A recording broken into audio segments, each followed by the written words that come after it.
Alright, welcome to Beyond Quick Tips powered by Astro Gaming. My name is Jared Dunphy, and today I'm going to be talking about environmental awareness in Halo 5. And no, I'm not talking about planting a tree, even though you should. I'm talking about how you need to be aware of your surroundings when you're playing Halo 5 and how to use that to your advantage. So this is something that happens quite often in custom games or matchmaking or even tournaments. You're playing the game, you go around the corner, and whabam, there are 3 enemy players or grunts looking at you. And if you're in this situation, you're going to get annihilated. You're going to get naded, you're going to get shot. Maybe these guys saw you coming, called you out, and they just completely turned on you and killed you pretty easily. Now, the thing is, if you're in the situation where you're in a 3-on-1 fight, unless you have rockets or something, you're probably just going to die for no reason. Just giving the enemy team a free kill and you're not doing anything. But the good news is, fortunately, you have control over the situation, especially if you have thrust. Using the environment, using the geometry of the map or the walls, the ramps, whatever, you can take advantage of that and force a fair one-on-one fight. So for example, I go around the corner, I see 3 people, I can thrust back and use this wall as cover to block those sight lines, force that fair one-on-one fight. And I know this sounds pretty basic, but this is something that a lot of people don't necessarily focus on. You'll be playing the game, and it's one thing to talk about the game before you play, but once you're in the game and actually fighting and trying to win, some of those ideas, those philosophies, those strategies get thrown out the window because of the chaotic nature of the match. So this is something that you should definitely consider when you're playing the game. Don't try to force these fights where you're easily going to die. Try to force that one-on-one.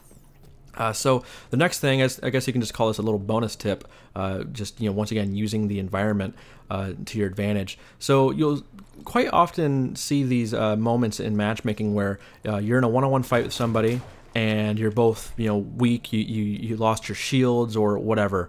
Now, usually what happens is you either force that fight and get the kill or end up dying, or you'll see some moments where you'll see this fight break out, both players are weak, and then they hide and get their shields back, whatever. You'll see stuff like that. But one thing I want you guys to know is to keep track of the shots that are going on in game right now. So, for example, say me and this little player here, we're fighting, so I'm going to pop my shields, but I get the last shot on him and then I take cover.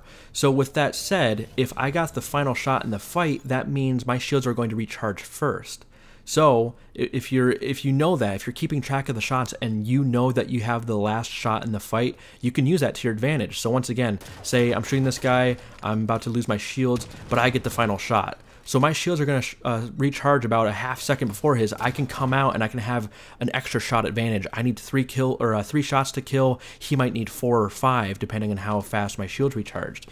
So pretty simple stuff for today, guys. I just feel like this is something that a lot of players should consider. I brought this up with a friend when we were playing, and he said that sounded so simple, but he didn't really consider that when he was playing. So figured I would share that with you guys, and hopefully this can help you play better in Arena going into the next season.